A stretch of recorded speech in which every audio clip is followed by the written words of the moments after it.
I work for ITN On. I'm head of technology here. I've been here for about 10 years, and so I have quite a good background in web technology, which is kind of one of the reasons I embarked on, or I was able to embark on this project. For a website to carry information about schools in the UK, and the specific aspect of it which I was interested in was to put that information onto a map. So basically where it kind of came from, as is the case with a lot of these types of projects, it was something where there was a problem that I wanted to solve for myself, and in solving it I kind of came up with something which hopefully might help other people as well. So it really, I've got a young family and we were moving to Cambridge, and of course one of the issues that we faced, very common for this sort of situation, is that we were looking for a house and we obviously wanted to find somewhere which was good, which had good local schools. And I found that the process of doing that through the information that was already available on government websites was quite awkward. There were really kind of two relevant sources of information. There was Ofsted, which had the reports on the schools, but there was also the DFES, which contained the league tables and the information about the league tables. And I found myself going through a very kind of arduous process of finding an area that we thought was interested in, looking up the schools in that area, and then going to the Ofsted site and then going to the DFES site and mapping between the two and trying to find out what we needed to do. And I thought it's kind of a really obvious application here to draw those two bits of information together and to put them on a map, so you could type in a postcode and see all the local schools and then click on them for information which was collated together. So I had already been playing around a bit with Google Maps, and obviously this is a kind of very typical map mashup application. So I thought I would use this as partly as a learning exercise for me to find out a bit more about the technology, but also to produce something which I thought might be useful. So I think what I tried to do from the start was design it in a way so that it could be used in its own right as a website that people could go to, but it could also be used as a data resource so that other people who had other mapping sites could automatically take information from the site and put it on their maps. So for example, it could be used on estate agent sites, these sorts of things. They could take a feed. I tried to structure the data so that it was easy for people to do these kinds of mashups as well. And it's really when you start combining these bits of information together in interesting ways that you start getting real value.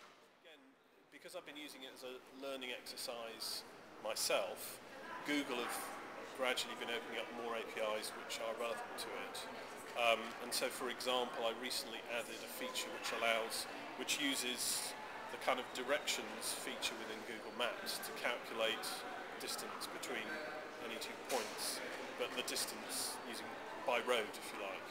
So if you type in a postcode of where you're interested in, you get a listing of all the schools which are nearby, and you can get Google Maps to calculate the distance by road between you and that school, which is obviously relevant for catchment areas and which is your nearest school and so forth. One thing that I guess has already at least started to happen is that there were two main problems involved in building the site. One was just getting the information, and I ended up having to write a program which kind of extracted the information automatically from other websites, and clearly that information needs to be much more convenient if that was in a database or in some form that I could do without having to do that process. And that has already started with EduBase. If you have to rely on a program to get information from a website, it's very fragile. Whenever they change the formatting of the pages, it's likely to break.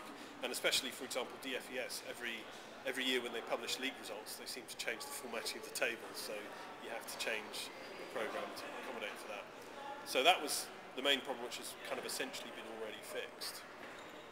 The other main problem, again, is seems crazy when you think about it from this point of view, is that you basically, as I said, you have two sources of information. You have the league tables and the Ofsted reports, and each of those has a unique ID for each school within their databases, but they're different.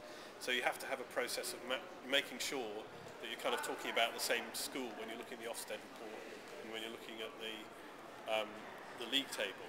And clearly, you know, well, you kind of assume that behind the scenes these things must be matched up.